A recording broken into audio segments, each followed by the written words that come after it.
Hey, what's going on, guys? This is George D. Lopez, host of the Big Fat Variety Show. This is a storyteller's channel where we talk about fiction, nonfiction, and a little bit of both. So without further ado, let's talk about the haunting of my childhood home. Now, I'm speaking fast because this is the way I can speak quickly and efficiently without screwing up and stuttering, which I'll probably will stutter in a few minutes. So just give me a few seconds. If I sound weird, give me a break. I'm trying to learn my cadence, my rhythm, my flow. You know what I'm saying? So just give me you know what? Whatever. Just comment. Tell me whatever you think I should do. If I should speak slower, whatever. And, we'll figure it out. Anyways, this is a team effort. So I greatly appreciate everything you guys have done and giving me the views that I have now. So I love you guys. Anyways, so let's talk about the haunting of my childhood home. So I have two stories for myself and then one story for my mom. I'm going to start off with my mom's because hers is funny. My mom was laying in bed one day. She was waiting for my brother and I to get home. It was around 11 o'clock at night. And this is around the time my dad gets home. So my mom and dad went through a divorce. And they did not get along at this point. They just basically talked about their kids, grandkid, and and bills, money. And my dad, he walks in, opens the door, she closes the door. She hears him walking and she walks in through the door. The door's open. She's in this room, by the way. She's laying down against this wall. Right where this TV's at, her head's over here, north of that. And she's laying against it. She turns her back because she doesn't want to talk to him, but she could at least like she's on her phone, so he knows that she's awake. And she goes hi, and then he doesn't say anything. He walks in, sits on the bed, and then slaps her pancake ass, just like that, exactly like hard. So she turns around like, what the fuck? Because at this point they're not together. No one's there. She's angry. She's pissed. She's like, what the fuck was that? So she's running around the house, yelling, screaming, threatening, whatever. Whoever that was figures out that it was nobody because my dad's truck's not there. It's my brother and I. And she's scared at this point. She's like, wait, is it someone? She figures out no one's here. And no one could have gotten away from her that quickly. So she says, I'm going to I'm going to bless this house. I'm going to burn some sage. I'm going to go after you. Like, you're done. Like, I'm getting rid of you. She never ended up following through because she ended up moving out like the week after she moved out. Not because of the ghost, but just because she just didn't want to be around my father, and she was in a new relationship, and they had a really nice house. So she's like, I'm gonna bounce. Later, Mom. I haven't seen her since. No, I'm just kidding. I see her all the time, but she's cool. Anyways, she lives in Georgia. Anyways, let's go back. So that was my mom's story. My story. Okay, the first story I'm gonna go over. I was in this room. So before my mom moved into this room, I was in this room, and my bed would shake all the time, just non-stop shaking, like just just shaking. And I remember thinking it was my leg. I'm rational, so I'm like, it's my leg, it's whatever, because I never had anything happen in this room. This room was pretty tame, and it's always been in the living room, the kitchen, and room too.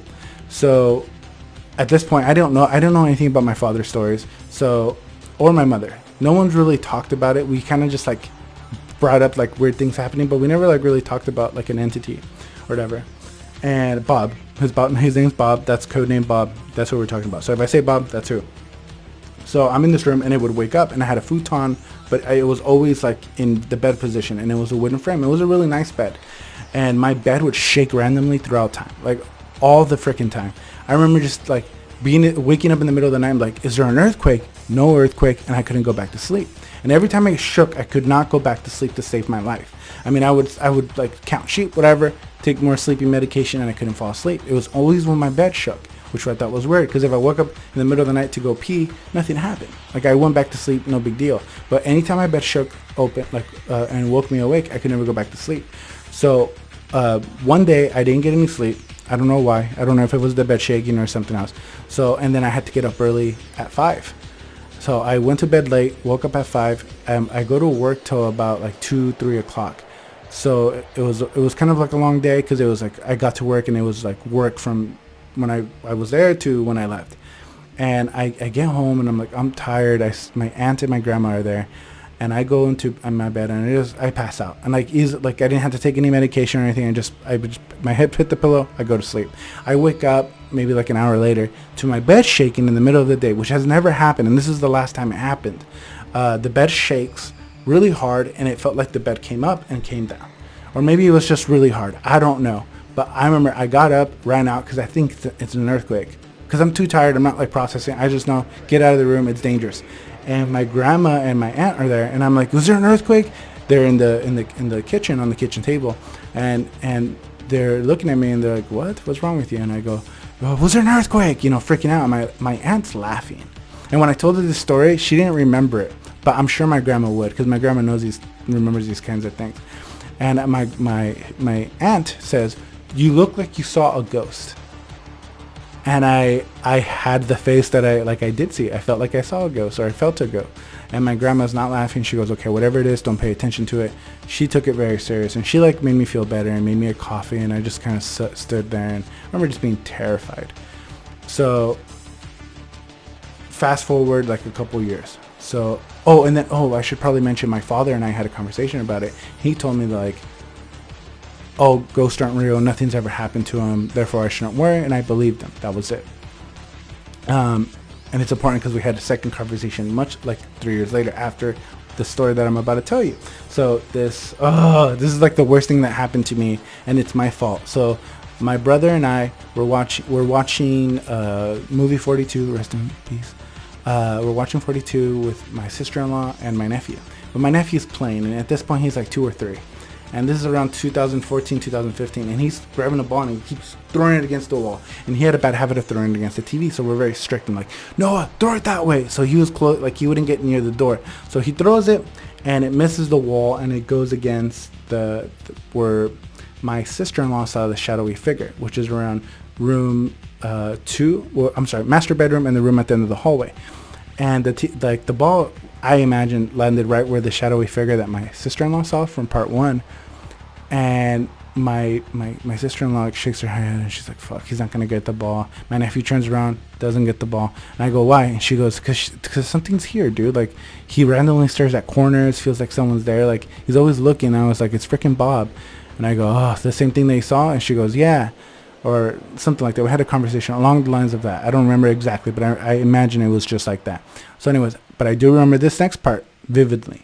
So I get up, I walk over to the ball, I get the ball, and I start like talking shit to the ghost. I'm like, this thing can't do anything. He's a coward. He's just mad he's dead. He's a pervert, blah, blah, blah. And I'm just like insulting him. You know, I don't know my exact insults, but they were bad. And everyone's laughing, and my nephew is like, oh, cool, can I have the ball? I give him the ball. That's it. And I was just trying to be cool in front of my nephew. I don't know why I did that.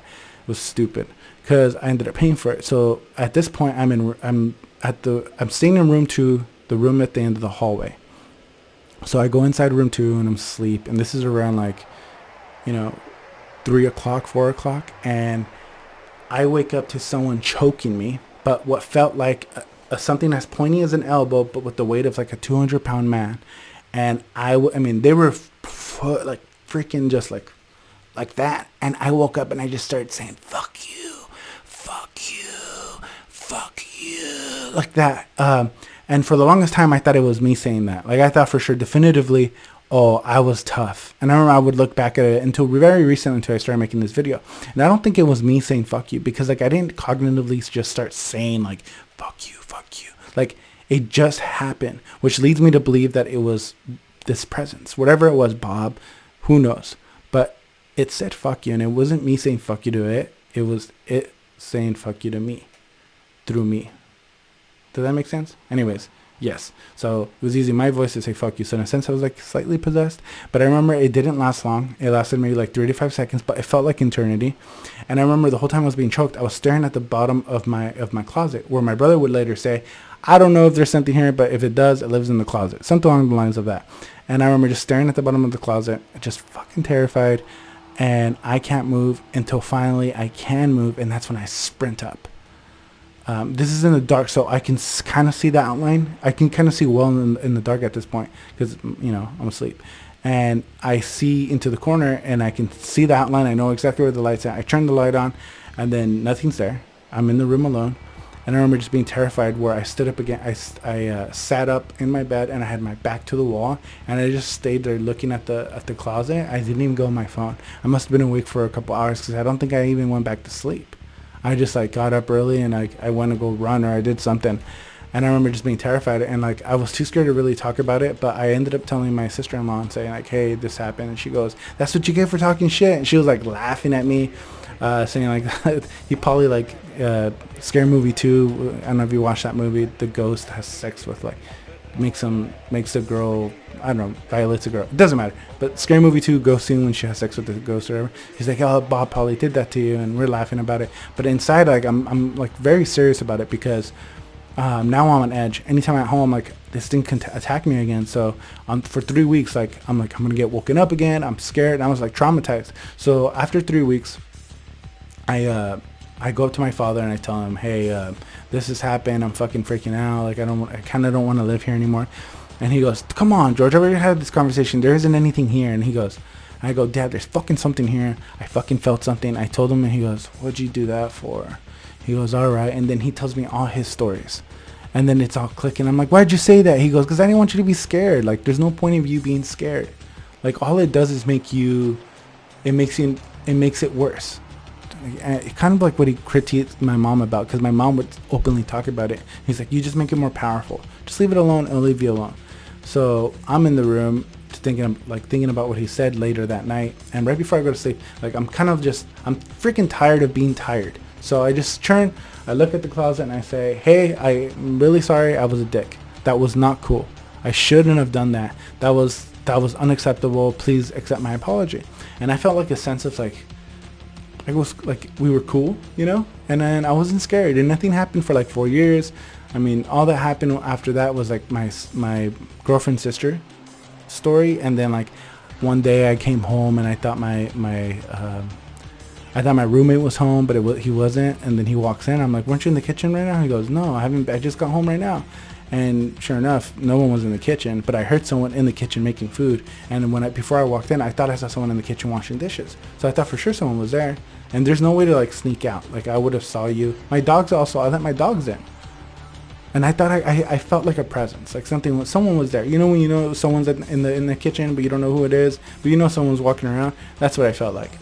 So anyways, that's my childhood story where I was attacked by kind of a pretty ghost. I don't know to say he's pervert, but you know, he slapped my mom's butt. So I mean, that's an objective fact. Like he sexually assaulted my mother. But the choking of the thing, like I 100% started believing in the paranormal after that. Like I remember just thinking like, this is freaking insane. Like this is real. But at the time I was scared, and I was only able to like in retrospect like think of it as like a learning experience where I don't say things don't exist. I just say I don't know, because we really don't know. And some people will say objectively, because they have like no sense or no connection to like spirits or anything. Like a lot of our culture, like we're not really into that anymore. A lot of people are atheists, so like they've lost their connection to whatever realms there are besides ours. So at the very least, like 4D, 5D, like these different dimensions that we have. It's hard to explain because I'm a moron, but I know that there's something else that we can't currently explain. So this paranormal stuff, like it creeped me out, and that's why I want to keep talking about it, because it's like the only like thing we have besides like physics and stuff that we don't know everything about, and it's just exciting. Like, what if this stuff is real? Now I don't go off the deep end and start believing in reptilians, but I like to talk about it. I like to talk about like conspiracies and like look at the facts and figure out what we can. And then it's hard to be so objective about something that's possibly not real. I do believe in Bigfoot. I always believe in Bigfoot. Well, maybe not. If you provide evidence, like, I don't know. This is going down a rabbit hole. But anyways, I'm hitting the 15-minute mark, which is actually, honestly, this is like the 5th video I've recorded. And like most of the videos have been over 20 minutes, and I've somehow been able to like cut it down. That's why I'm able to speak fast, because I've been practicing. So like if I'm nervous, like I'm really not nervous. It's more like I'm worried about the quality not being correct and something being off with the video and shit. And I know it's hard to like be scared with this background, but like it's the best background I have. Like I have a cool blanket up here, but I mean, this is me. Like this is all my interest, and when you're looking at that background, that's me, dude. Like if you like that stuff, then you'll like me. And if you like me talking, please like and subscribe. I hate saying that, but I'm gonna say it a few more times, and then eventually I'll just go off of like some code name, and you guys will know what it is, or someone else will know what it is, and they'll figure it out. Because anytime someone says like and subscribe, I feel so just so pretentious, and like please give me attention. But I would greatly appreciate any like support, like if you guys can just watch my video even if you're not watching it, and like tell your friends about it, you know, and like just be like, hey, check out my friend, he's got like a pretty cool YouTube channel and he's learning, but he's really like, he really wants to do this. So I love just talking, and I've always been a storyteller. I've always liked telling stories about like my fictional stories, that I like write little stories. I don't really write them, it's all in my head. But anyways, I'm rambling at this point. Thank you so much for your support on Monday. Like I can't thank you guys enough. Like it really touches my heart. I can't explain it without like getting a little like teary-eye. I really appreciate it. I love you guys. Thank you for everything. Oh God. Okay, I'll see you guys. Bye.